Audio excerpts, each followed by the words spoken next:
राजकीय महाविद्यालय बावड़ी में डॉक्टर संतोष कुमारी, एसोसिएट प्रोफेसर इतिहास। विद्यार्थियों, आज हम हुमायूं के बारे में पढ़ेंगे। बाबर के 4 पुत्र थे, हुमायूं, कामरान, हिंदाल और मिर्ज़ा अस्करी। इनमें हुमायूं सबसे बड़ा था। नासिरुद्दीन हुमायूं का जन्म 6 मार्च 1508 ईस्वी में काबुल में हुआ था। उसकी माता का नाम माहिम सुल्ताना था। बाबर ने हुमायूं की शिक्षा का उत्तम प्रबंध किया था। वह तुर्की, अरबी, फारसी तथा हिंदी भाषाओं का अच्छा ज्ञाता था। इसके अलावा उसने दर्शनशास्त्र व गणित की भी शिक्षा प्राप्त की थी। वह युद्ध कौशल से भी भली प्रकार परिचित था। उसने 1526 ईस्वी में वे पानीपत के युद्ध तथा 1527 ईस्वी में वे खानवा के युद्धों में बढ़ चढ़कर भाग लिया था।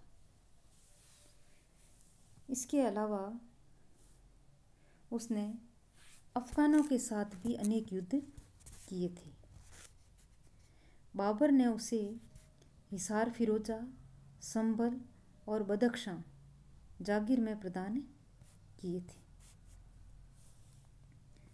गुलबदन बेगम के हुमायूं नामा से ज्ञात होता है कि बाबर ने अपने जीवन काल में ही हुमायूं को अपना उत्तराधिकारी नियुक्त कर दिया था।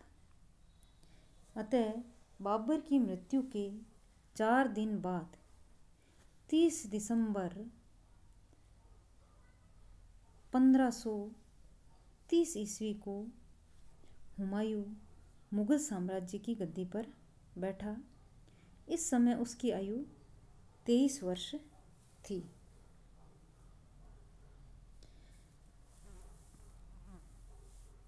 बाबर की मृत्यु के समय हुमायूं संभल में था। इस कारण प्रधानमंत्री निजामुद्दीन अली ने बाबर के बहनोई मेहंदी ख्वाजा को राज सिंहासन पर बैठाने का षड्यंत्र किया, किंतु यह षड्यंत्र क्रियान्वित होने से पहले ही असफल हो गया। हुमायूं ने 1530 ईस्वी से 1540 ईस्वी तक शासन किया।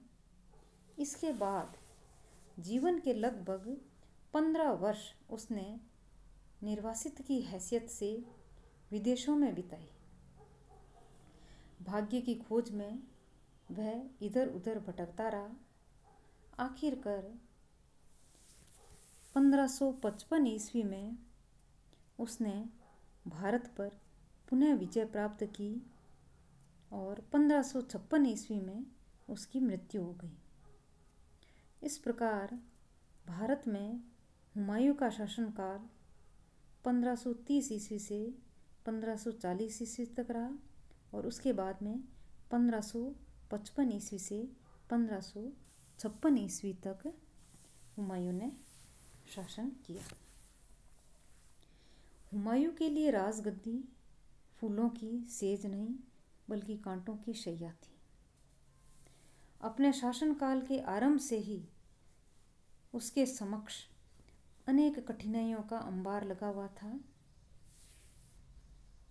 हुमायूं को राजगद्दी पर बैठते ही अनेक कठिनाइयों का सामना करना पड़ा था। इन कठिनाइयों को हम 2 भागों में विभक्त कर सकते हैं, एक तो आंतरिक कठिनाइयाँ और एक बाहरी कठिनाइयाँ। आंतरिक कठिनाइयों में जो प्रमुख कठिनाइयाँ थी वो थी मुगल साम्राज्य की विशालता, असंगठित शासन व्यवस्था, रिक्त राजकोष, दोषपूर्ण सैन्य संगठन, हुमायूं के भाइयों का असहयोग, बाबर के संबंधियों का षड्यंत्र। ये जो आंतरिक कठिनाइयाँ थी, इसका सामना हुमायूं को करना पड़ा। हुमायूं के जो भाई थे कामरान, हिंदाल और अस्करी, उन्होंने हुमायूं का कोई सहयोग नहीं किया, बल्कि वो उसके खिलाफ हमेशा षड्यंत्र करते रहते थे। और हुमायूं के जो संबंधी थे उसमें मोहम्मद जमाल मिर्ज़ा, मोहम्मद सुल्तान मिर्ज़ा, इन्होंने भी, और इसके अलावा मेहंदी ख्वाजा, इन्होंने भी हुमायूं की कठिनाइयों को बढ़ाने में सहयोग दिया। राजकोष की तरफ देखें तो हुमायूं को बिल्कुल ही रिक्त राजकोष मिला, क्योंकि बाबर की खर्चीली और उदार नीति ने राजकोष को रिक्त कर दिया था। इसके अतिरिक्त बाबर अपने संघर्षमय जीवन के कारण धन का संचय नहीं कर पाया था।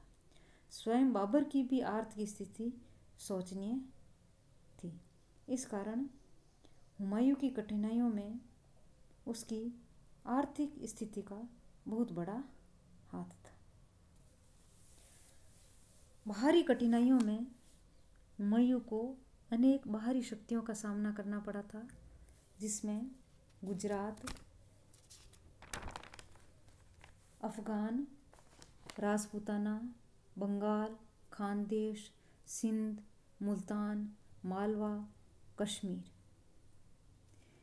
इस प्रकार राजगद्दी पर बैठते समय उपरोक्त सभी समस्याएं हुमायूं के समक्ष थी। इस परिस्थिति में एक ऐसे योग्य शासक की आवश्यकता थी जो उच्च कोटि का सैनिक हो, जिसे अपने अमीरों और सरदारों का विश्वास प्राप्त हो और जो उच्च कोटि का कूटनीतिज्ञ भी हो। लेकिन हुमायूं में इन योग्यताओं का अभाव था, अतः उसे अपार संकटों का सामना करना पड़ा। इसके बारे में लेन पुल ने लिखा है कि हुमायूं स्वयं अपना सबसे बड़ा शत्रु और अपने स्वयं के लिए एक समस्या था, अतः उसकी सफलता प्रारंभ से ही संदिग्ध